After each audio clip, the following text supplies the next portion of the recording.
Bonjour à tous et bienvenue sur 8 Mont Blanc. Ravi de vous retrouver pour ce dernier JT de la semaine. Nous sommes le vendredi 24 février 2017. Voici votre actualité. Le président de la région Auvergne-Rhône-Alpes était présent ce matin à Bonneville.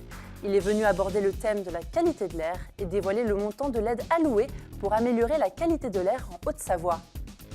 Puis direction Évian pour découvrir un artiste haut en couleur. Raoul Dufy est à l'honneur au Palais Lumière. Jean-Paul Crespi nous fait découvrir cette exposition et cet artiste qualifié d'enchanteur. Mais avant de commencer ce journal, un mot concernant le Salon de l'agriculture qui commence dès demain à Paris. Les agriculteurs de toute la France vont se réunir pour l'occasion et la Savoie est prête à séduire la capitale. Ce matin à 7 h, près de 40 vaches savoyardes de différentes races ont pris la route direction Paris. Parmi elles, des vaches de race Abondance et des Tarines, comme vous pouvez le voir sur ces images. À noter que la journée dédiée aux produits savoyards aura lieu le mercredi 1er mars. Avec un coup de projecteur cette année sur la raclette de Savoie, qui a obtenu le label Indication géographique protégée. Je vous le disais en titre, Laurent Wauquiez était présent à Bonneville ce matin dans une usine de décolletage. Le thème abordé, la qualité de l'air. Vous le savez, de nombreux élus se sont réunis cette semaine autour de la question. Une véritable lutte est donc engagée en faveur de la qualité de l'air. Une lutte qualifiée de bataille historique par le président de la région Auvergne-Rhône-Alpes. Sébastien Germain était sur place. Laurent Wauquiez a voulu marquer les esprits ce vendredi matin. Le chef de l'exécutif régional est arrivé en Haute-Savoie avec une multitude d'annonces pour, je cite, « gagner la bataille de la qualité de l'air dans la vallée de l'Arve ». Première annonce et non des moindres, 45 millions d'euros seront débloqués par la région pour tenter d'y parvenir. Preuve que le président de la région Auvergne-Rhône-Alpes a décidé de muscler son discours. Vous savez, cette vallée, c'est un des bijoux de notre région. Je ne veux pas qu'on continue à en parler pour les sujets de pollution. La vallée mérite mieux. Et je suis convaincu qu'en mettant les moyens et en faisant des gros efforts, on peut arriver à gagner cette bataille pour la qualité de l'air. Jamais la région n'a autant fait sur ce sujet.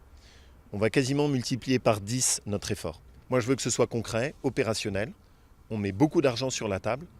J'attends de tous nos partenaires qu'ils fassent la même chose. Très concrètement, ce plan régional s'articule autour de plusieurs axes, avec en premier lieu le bannissement des véhicules pollueurs de normes Euro 0.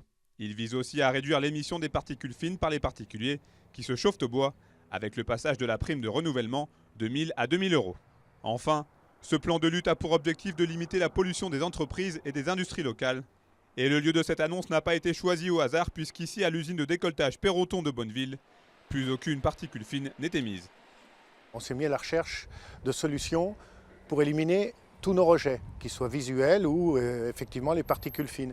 Et il se trouve qu'on a trouvé en Allemagne un partenaire qui nous a proposé une solution. Ce sont des filtres et en fait c'est la qualité des filtres qui permet de bloquer ces particules fines. Durant son allocution, Laurent Wauquiez en a également profité pour évoquer le secteur ferroviaire. Le trafic en fret sera redynamisé pour éviter au maximum les transports en poids lourds et les lignes ferroviaires La Roche-sur-Foron, Saint-Gervais et Saint-Gervais-Valorcine seront modernisées.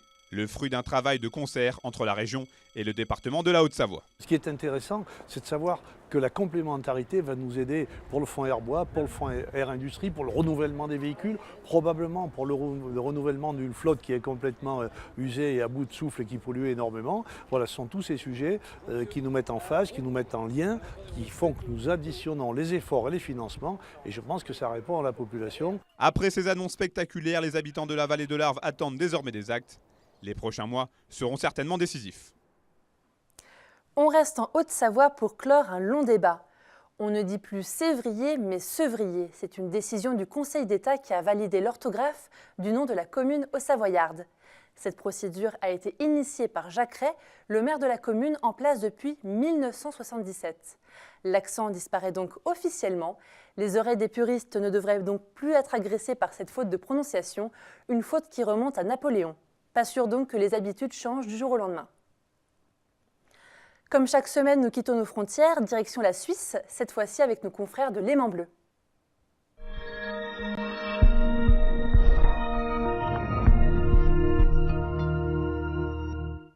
Direction Genève, un projet novateur a été mis en place au bout du lac, l'opération Papyrus. Elle sera menée pendant 2 ans. Elle vise à lutter contre le travail au noir. Le principe est simple, La ville veut assouplir les conditions de régularisation des sans-papiers. On découvre ce projet grâce à Denis Palma. Boujar est kosovar. Il est sans papier depuis son arrivée à Genève en 2001. Je suis arrivé en Suisse à 17 ans, donc ça va faire plus de 15 ans que je suis là. Et j'ai ma femme qui est là depuis 2009 et ma fille qui est née ici à Genève. Elle va commencer l'école cette année donc, ici à Genève. Et moi j'ai travaillé toujours, donc j'ai toujours travaillé dans le travail le plus difficile en construction. On vit dans l'ombre, donc on ne sait pas qu'est-ce que nous attend demain. On a peur qu'un jour ou l'autre, on se peut faire arrêter par la police et excluser. Il y a des patrons voyous qui profitent de ces gens-là. Il serait près de 13 000 à Genève sans papier, originaires d'Amérique du Sud, des Balkans et des Philippines. Ils travaillent dans l'économie domestique, la restauration et la construction. Genève mène un projet pilote destiné à régulariser le statut de ces étrangers sans papier.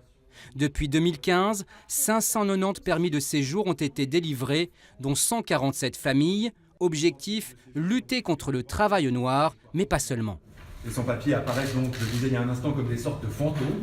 C'est un projet majeur dans la politique migratoire du canton, une politique qui repose sur la fermeté d'une part, on applique strictement les renvois, et sur l'humanité de l'autre, c'est-à-dire qu'on reconnaît la présence de gens qui contribuent à la prospérité économique du canton. Peuvent demander une demande de régularisation les sans-papiers au bénéfice d'un emploi. Les familles séjournant à Genève depuis au moins 5 ans, 10 ans pour les célibataires. Les conditions de régularisation des sans-papiers ont été assouplies par la Confédération. Ça forme un paquet cohérent qui vise non seulement à la normalisation d'un certain nombre de travailleurs sans papier avec des enfants scolarisés, mais qui inclut aussi des mesures d'accompagnement qui visent à assainir le secteur de l'économie domestique qui attire les sans-papiers. Ce projet pilote sera mené à Genève durant 2 ans.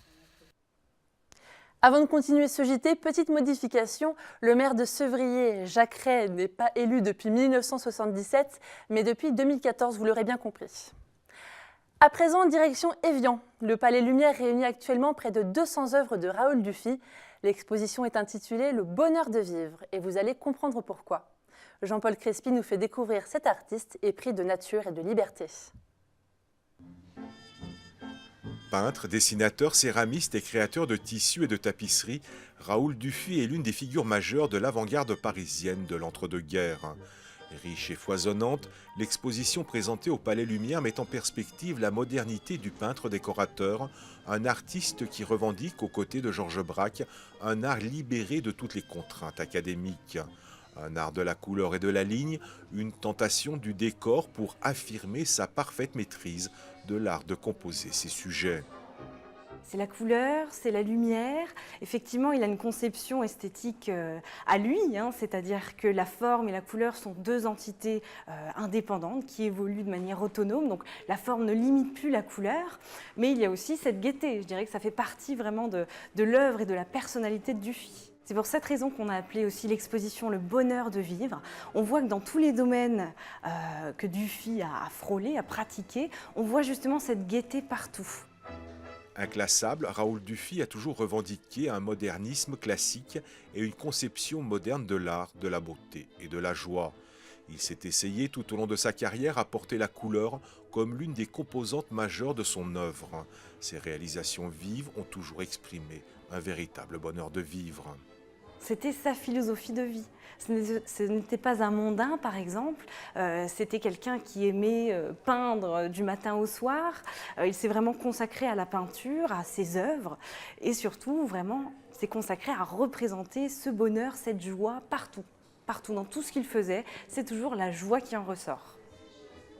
Prolifique, l'œuvre de Raoul Dufy échappe encore aujourd'hui au classement des spécialistes et historiens de l'art. Au Palais Lumière d'Évian, 200 peintures, dessins, tissus imprimés et aquarelles proposent un cheminement inventif pour découvrir une production pour laquelle l'artiste avait reçu un an avant sa mort, en 1952, le prix de la peinture à la Biennale de Venise. Et vous pourrez aller admirer ses œuvres jusqu'au 5 juin. On se rend à la Clusa pour terminer ce journal. Le SFR Freestyle Tour a lieu en ce moment même et s'achève ce soir. Le Français Antoine Adélis est arrivé en 2e position derrière le Norvégien Øystein Bratton, qui était déjà arrivé grand vainqueur de l'édition précédente. Je vous laisse regarder ces images et puis on se retrouve tout de suite dans Médiasphère avec Fanette de Buisson. Nous avons le plaisir de vous présenter votre revue de presse de la semaine. Vous pouvez aussi nous retrouver sur les réseaux sociaux et sur 8montblanc.fr. Passez un très bon week-end.